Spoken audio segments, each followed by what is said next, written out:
বিজেপিৰ হাতলৈ গ'ল বিহাৰৰ শাসনভাৰ। বিহাৰৰ জয়ৰ পিছত চৌদিশে আনন্দ। মৰিগাঁও জিলা কাৰ্যালয়ত এক আনন্দমুখৰ পৰিৱেশ।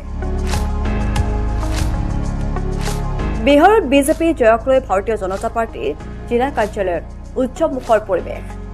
বিজয়ী উৎসৱ উদযাপন। বিহাৰৰ জনতাই উন্নয়ন স্থিৰতা আৰু সুশাসনৰ পথ বাছি লৈ ভাৰতীয় জনতা পাৰ্টীৰ নেতৃত্বলৈ দৃঢ় আস্থাৰ ভোট আগবঢ়ালে। এই ৰায় কেৱল এটা নিৰ্বাচনী জয় নহয়, ই দেশৰ আটাইতকৈ বেছি উন্নয়নমুখী স্বচ্ছ আৰু জনমুখী ৰাজনৈতিক ধাৰাৰ ওপৰত পুনৰ বিশ্বাসৰ প্ৰতিফলন বুলি মন্তব্য বিধায়ক ৰমাকান্ত জেউৰী।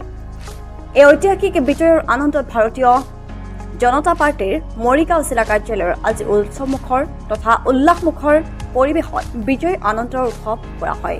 দলীয় কৰ্মীসকলৰ উপস্থিতিতেই ঢোলে ডগৰে কাৰ্যালয়ত আনন্দৰ উল্লাস কৰা হয়।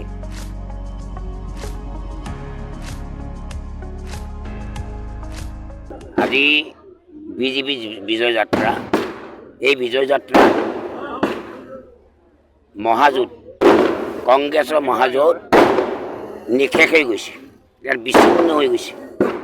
এই বিজয় উৎসৱৰ কাৰণে আমি মৰিগাঁও জিলা কাৰ্যালয়ত আমি বিজয় উৎসৱ পাতিছোঁ যে বিহাৰৰ যিটো বিজয়, বিজেপি আৰু নীতিশ কুমাৰ যিটো আমাৰ মিত্ৰৰ যিটো বিজয়, এই বৃহৎ বিজয়, এই বিজয়ে গোটেই ভাৰতবৰ্ষক কঁপাই দিছে।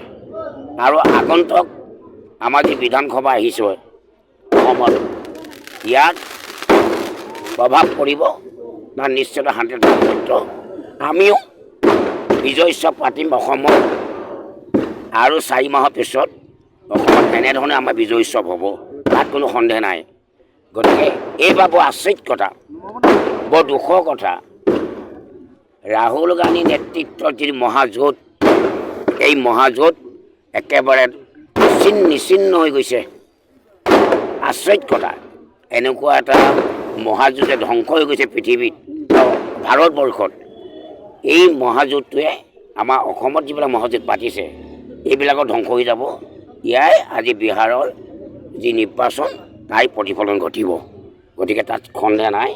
আজি ভাৰতবৰ্ষৰ সকলোতে আমাৰ বিজেপি বিজয় উৎসৱ পাতিছে। আমি মৰিগাঁও জিলা কাৰ্যালয়ত আমি বিজয় উৎসৱ পাতিছোঁ। তাৰ কাৰণে আমাৰ জাতি বৰ্ণ নিৰ্বিশেষে সকলোৱে কাৰ্যকৰ্তা সকলোৱে ওলাই আহিছে। আৰু আগন্তুক যি বিধানসভা নিৰ্বাচন অসমত এতিয়া এটা বৃহৎ বিজয় দিশে আগবাঢ়িছে। যিসকল বিৰোধী দল আজিৰ পৰাই তেওঁলোকে মনে মনে ঘৰত বহি থকাই ভাল, মিছা ৰৌচাল বৌচাল কৰি লাভ নাই। কাৰণ অসমৰ ৰাইজে কাক ভোট দিব লাগে সেইটো জানে, তাই জ্বলন্ত প্ৰমাণ আজি বিহাৰত ঘটিলে।